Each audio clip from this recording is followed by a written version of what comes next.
Hey, what's up, guys? Welcome back to the channel. It's O'Kane. Now, today we're gonna break down the build on the Yokomo. I don't know what chassis it is. I have bought in this chassis from my homeboy. He actually got the parts, but I helped assemble it. So I don't know what chassis it's from, but I know it's a Shark conversion kit. So it has majority of the parts from a Shark conversion, but I'll show you that in a bit. This car is actually really cool, really tuned in, really dialed in. So let's get to it. The magnets that are holding these down are from MST. I forgot what magnetic mounts they're specifically called, but they're from MST. Really kick-ass magnetic mounts. Here we have the chassis itself. Really cool in all its glory. It's a purple chassis. I'm going to start off in the front. Yokomo shocks, big bore shocks all around with MST soft springs. The arms are racing up and down. And let's see. Yeah, so no bump steer. Pretty kick-ass tune. The Shark conversion is just like the top deck, the front end, the back end, and the top deck. The lower deck is from a Yokomo YD2Z, I believe. I do not recall what kind of chassis it is, but it is a Yokomo plate on the bottom.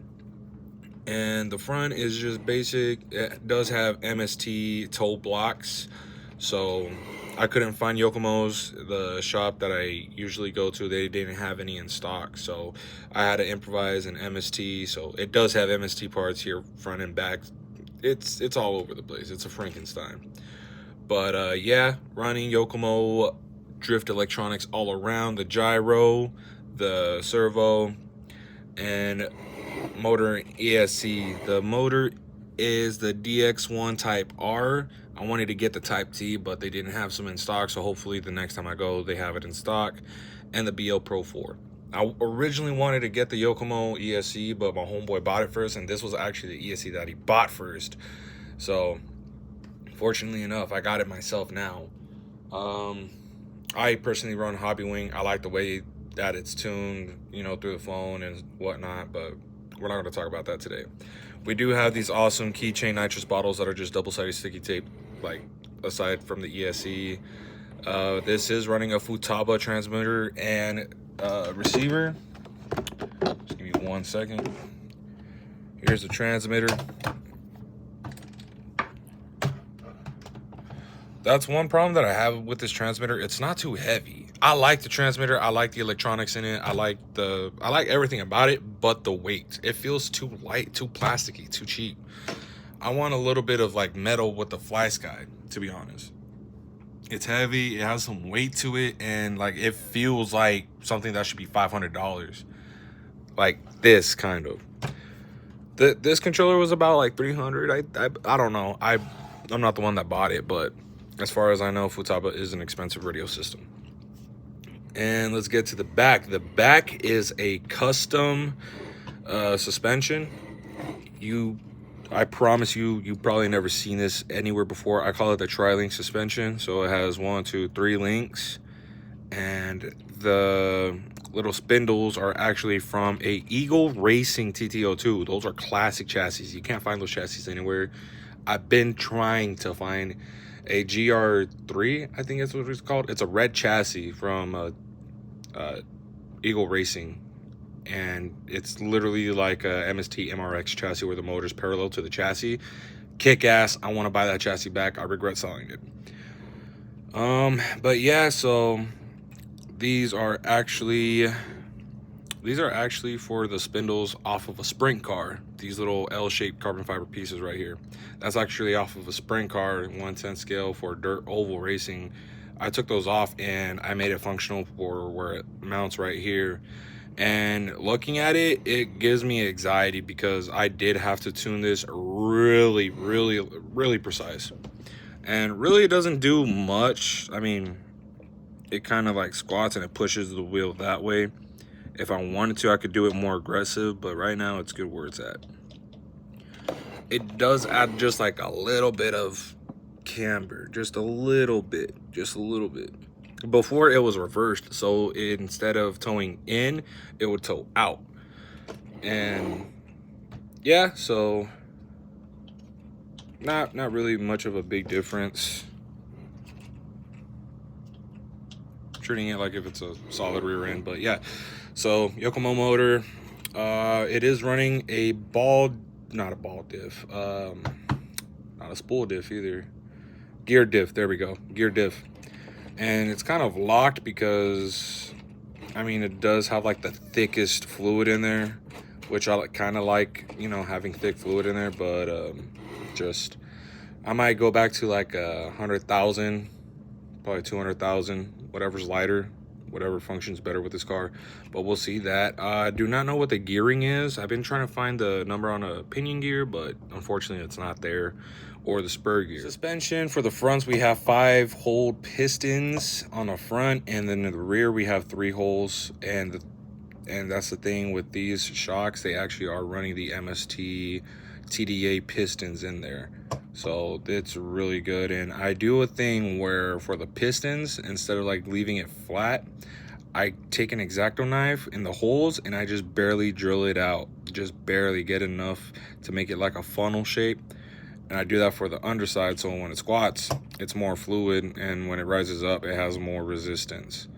So it's kind of a little difference, really. For me, it like does something for me. But yeah, the rear is barely squatted, barely. Like it takes a lot, but you know, it still has enough room not to scrape the chassis. And the track I currently run on is at Tandem RC Drift, located in Mesa, Arizona. If you're out of town and if you're going around, check that place out, bro. Trust me, it's lit. He has a lot of stock. Originally, I used to run in Kansai RC Dojo, which is a drift track, and the layout was kind of like cement, but it had a layer of wax over it. So trust me, when we were running these cars, we would just peel off layers and layers of wax. It looked like a damn dirt oval track with all the wax in, like, in the marbles area, I guess you can call it, literally on the outside of the turn. And unfortunately, the gentleman that owned that place, he closed down because not a lot of people showed up and stuff happened behind the scenes. So I can't really get much to that, but shout out to him. I did volunteer for free, but you know, he hooked me up with a free track time, discount on the parts. That's all that really mattered to me. As long as he kept the doors open, I was happy. But unfortunately, stuff went through, and yeah, the mall prices were not being fair to him, so the mall really shushed him out of there. But yeah, so that's what sucks. So currently we do not have a local track except for Tandem RC. But yeah, so this is the build of this car. The battery pack is running from a battery pack from Super G 100C. I'm not really good with battery, you know, information, but it is a 3500 milliamp, so it does last a long time. For me, it does. 2-cell 7.4 volt bullet connector. Pretty kick-ass. I like it. It's thin, compact. And yeah, so that's that. And yeah, that's my car. It's just really kick-ass. It used to have a Sylvia body onto it, but it was too narrow, and I like a wider offset on my wheels, and I just like the wide body stance. And like, so this is a wide body kit, BMW M4 from AP Plastics. Kick-ass cars that they do. I'm thinking about getting new bodies and make like a whole drift team, because I do have 2 other cars that I want to show off for you guys. But yeah, this is my OG chassis. This is the chassis that ran on the Kansai RC Dojo. I never threw it out. I used to have another one, but that one got all cut up to make wide body kits and such, and that didn't really work out. So yeah, when I get some money, I'm gonna go to Tandem and get new bodies that are BMWs. I just like the BMWs. I actually had a drift team. It was funny. It was called the BBCs. It was called the Beamer, and then blank. I you know, you can fill out the second one, crew, and then, because I'm Mexican, so I didn't want to say it just in case if YouTube was like, nah, you can't say that. But yeah, we're trying to be a little family friendly on this side of town. But yeah, so this is my custom body. It is painted half and half. I like the rear end white, the front end, or excuse me, the rear end black, the front end white. And it does have Woodwood disc brake stickers and MST stickers. Addicted to Toys, actually these guys sponsored me. Addicted to Toys, they're located in Las Vegas, Phoenix, and Tucson, Arizona. In Tucson, he has a store in Tucson Mall and at the swap meet. In Phoenix, I think he has one in Chandler, Mesa. I forgot the other location. But just look up Addicted to Toys on Google Maps and it'll show you there, or on Google. And he does have one. I don't know if he has one in California, but anyways, yeah. Shout out to Addicted to Toys. Ask for Courtney. If he's not there, then you know he's the main guy. He's the founder of the place. Another place I want to give a shout out to is Zoomies. Zoomies actually sponsored me some good apparel. They give me discounts and such.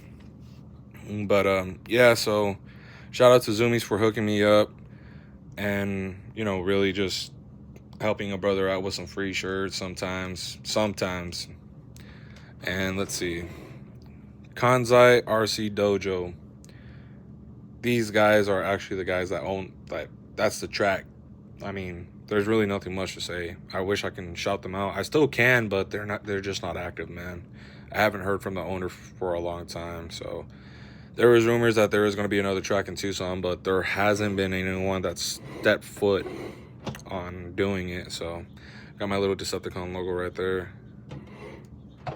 Yeah, that's basically it. Just like 1, 2, 3 sponsors that helped me out. Other than that, the rest are just stickers, just to give it the aesthetic.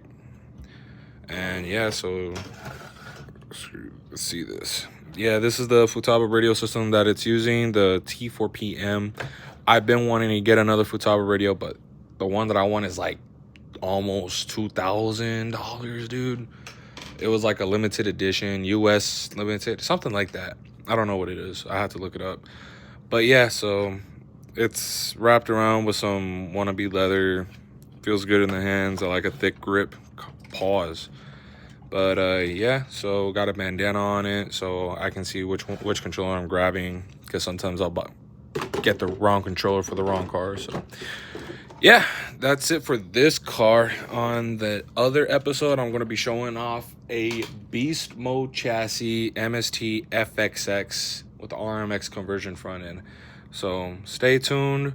Please like, subscribe, turn on your notifications. I do have a Twitch now, so if you would like, I sometimes go live. I am going to set a schedule. I'll go live and do maintenance on these cars, put some parts on these cars. If I got a body, I'll do body work, or I just sit back and chat. And if you guys have any questions, you can just ask me there. So thank you guys for watching, and I'll see you on the next time.